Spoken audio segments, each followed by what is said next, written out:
I just got out of the shower, so I look like a wet rat. It's hot.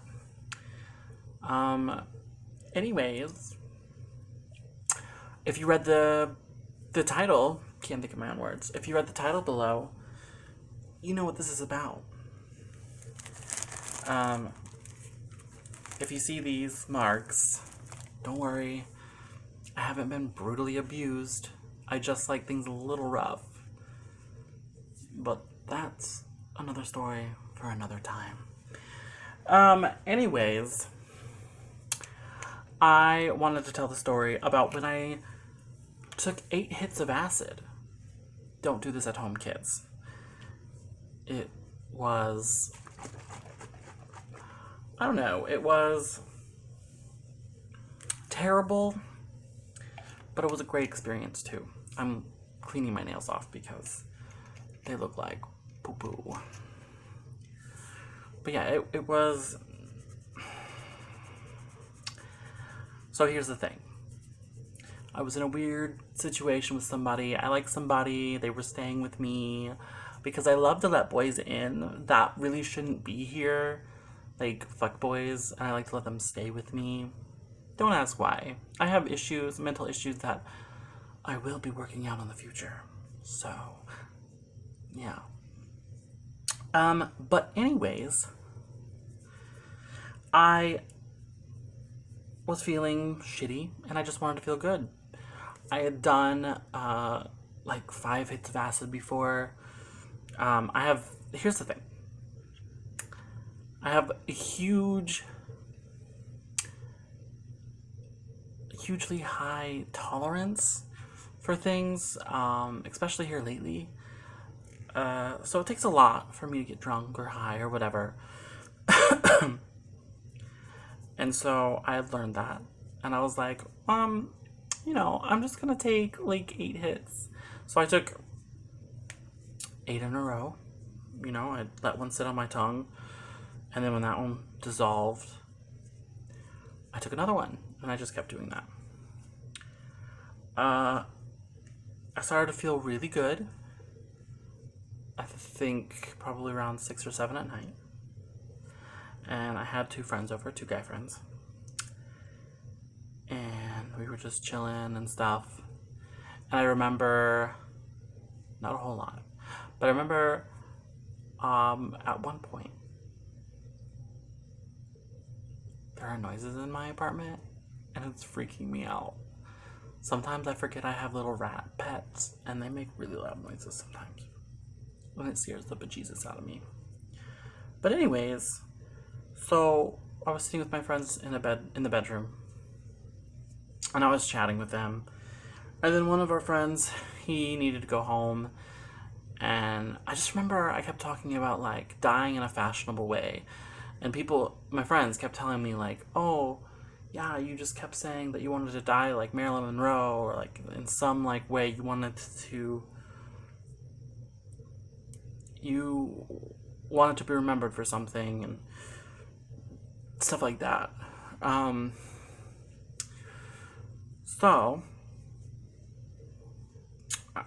Yeah, I don't remember everything, but some of my friends filled me in because I have terrible memory even when I'm not doing a spiritual travel situation.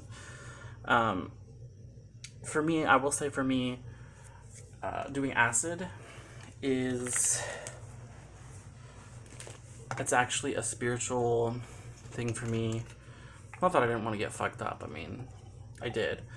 But it was also like a spiritual journey for me. I was trying to understand a part of myself. Because for me, on acid, I don't see shit.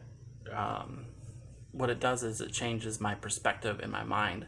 Like, I'm able to step out of myself and see things for how they really are without my emotions clogging up, my brain. I can actually see things for what they are. And that was something I was trying to do. So I remember sitting in the bedroom, and then my friend was like, oh, I gotta go, I gotta work tomorrow. So my other friend, the guy that I was having some issues with, he was like, oh, well, she can't drive, so I'll take you home. So he drove my car because I was definitely not in the position to drive my fucking car. And so I remember he left, but then I kept saying, oh, I can still hear him. He's not really gone. I kept thinking, this is what I realized on acid. How I saw things was that life was a stage.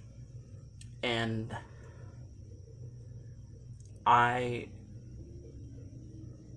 when I didn't see somebody, it was like they were behind the scenes, but I could still talk to them. That's how it felt for me. So I thought I could still talk to him. I was saying stuff to him, and in my mind, I could hear him answering, but in real life, he was gone. He was halfway across the city dropping my friend off. So he wasn't there. And I kept telling my friend that was just laying there, he was like kind of just dozing off. I was like, I can hear him. Like, he's still here. I can hear him. And I really did hear him. I remember hearing him in my head. I was like, hello. And then I swear I heard somebody go, hello. And I had, oh, I can't talk right now, sorry. I had a roommate who was there, and I was like, saying like, hey, where is he? And my friends were like, he's in the room, like working. He's a music producer, so he had somebody over and they were working on music together. And so I was like, no, like I know he's here, like he's gonna like, I said something like, oh, he's gonna come through the wall, like that's just like what's gonna happen. Like I know that we can use our full brain and do things, and I don't know. This is just the bits and pieces I'm remembering. Everything it's like a dream. I can't remember everything. I do remember bits and pieces though. So, anyways,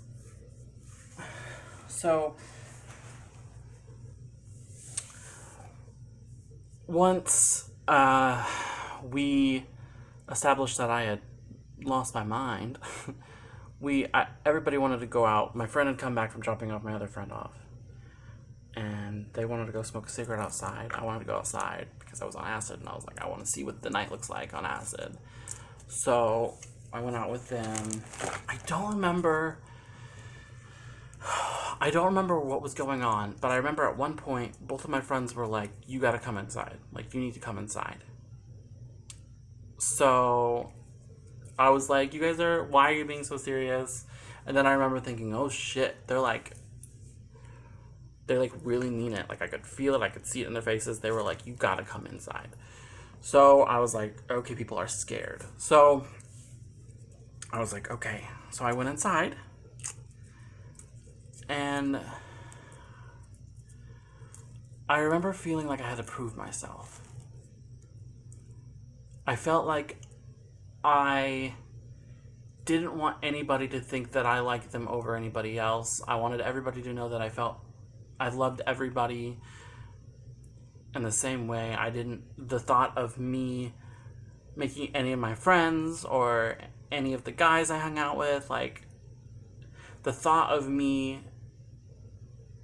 making them feel like I like somebody else over them better, like, I just didn't want that. So I don't know why, but then I started to get angry, and I started to take beer bottles, and like there was a bunch of beer bottles on my counter, and I just went whoosh, and I knocked them all off the counter, and I was like yelling, and then all of a sudden I became suicidal, and I found pieces of the broken beer bottle on the ground, and I was saying things like, I will slit my throat, like,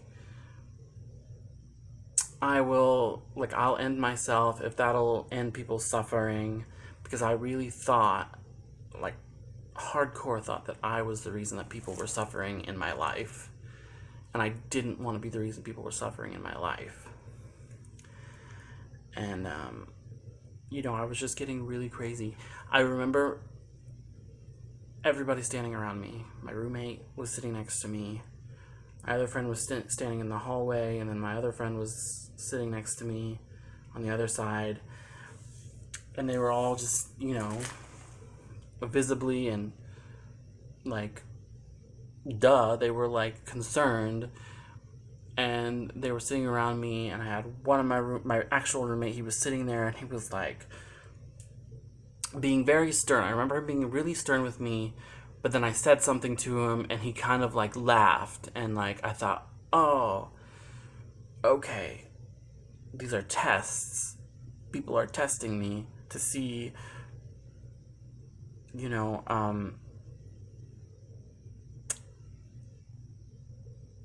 if my soul is worth whatever, you know, like, is it worth people's time? I really felt like this was the universe testing me, because people kept asking me things, and then I would reply, and I felt like I had to reply the right way, or I was going to be in trouble. At one point, I got frustrated, and I started breaking bottles again, and I took a lamp, and I broke it over my fucking roommate's head. Like, I don't even know why. Or I broke it on his shoulder, I think. And I'm like, my roommate didn't tell me that. My friends told me that, because my roommate at the time was just, like, staying away from me after that whole incident, which, I mean, I can't blame them. That was a crazy situation, and I don't think he knew how to deal with me at that time. So things were getting out of hand, obviously. My roommate was scared for me, so he ended up calling the cops. And I was thinking about this. I've been thinking about this on and off. Part of me was, like, angry that he called the cops, and another part of me was like, well, you know, like, what would I have done? And I probably would have called the cops too. So the cops show up. There's like 5 or 6 cops, and they come through his bedroom, which is the master bedroom, which I actually am currently in, because his lease was up and he ended up moving out. We're still good, by the way. I just want you guys to not think that, like, we stopped living together because of that situation. It wasn't because of that situation. It was because his lease was up, and I still see him. But so the cops come in, and they come down the hallway, and they come to my living room, and I'm just sitting on the couch.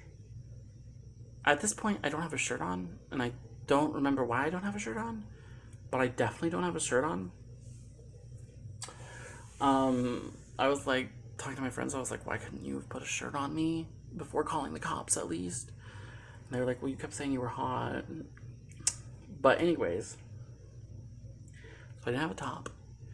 There's cops coming in.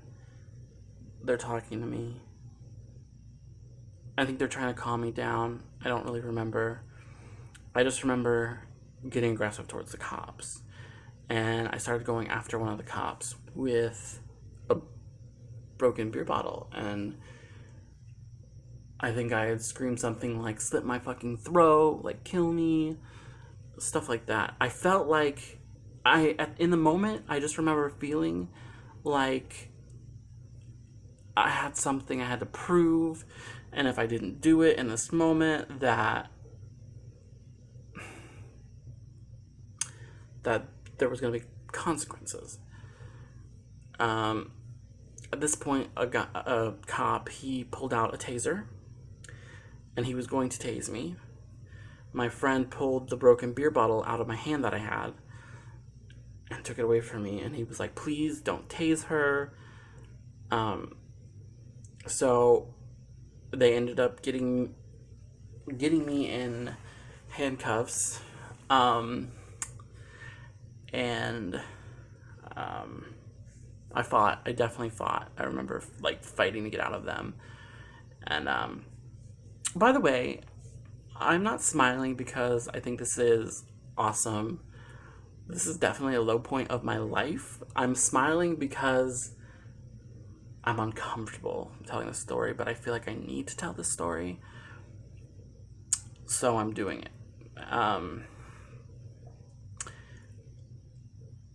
So anyways, they finally got me and they pulled me out in to their ambulance. I don't even remember being put in the ambulance, but I just remember being like in the ambulance and thinking I was some kind of superhero that needed to break out, that they didn't realize who they were locking up or who they were about to put in jail or whatever. And I just remember trying to like struggle out of the handcuffs, which by the way, don't do, because I woke up the next morning and my hands hurt so much. There was so much bruising going on. So next thing I know, I blacked out. But before I blacked out, I was looking out at the town and I was like, this is fake. Like, this is just a really bad movie I've been thrown into. Like, this is all fake. And I don't know if I've watched too much Pretty Little Liars or what, but the town looked very like Pretty Little Liars-esque and fake, and I just felt like I was in like a Pretty Little Liars episode or something. It was crazy. Next thing I remember is there's like all this pressure on me, and it hurts, and I'm laying in a hospital bed, and I just remember all these people were around me, and I was like, at this point, I thought I was invincible. I didn't think anything was going to happen to me. I didn't think anything hurt me. So they started to press on my chest, and I was like, this doesn't hurt. Like, you can't hurt me. And I think I was moving around a lot. I think at this point they were trying to tie my hands up to the bed and my feet up to the bed. And I just remember being in pain from how hard they were pushing on me. And I was like at this point I was like, stop, like it hurts. Like okay, stop, I give up. And they like ended up tying my hands to the bed. And then, you know, I blacked out here and there. I don't remember everything, but I remember a nurse coming in and she goes, what did you take? And I was just like, it's life, man. It's just life. Life is crazy.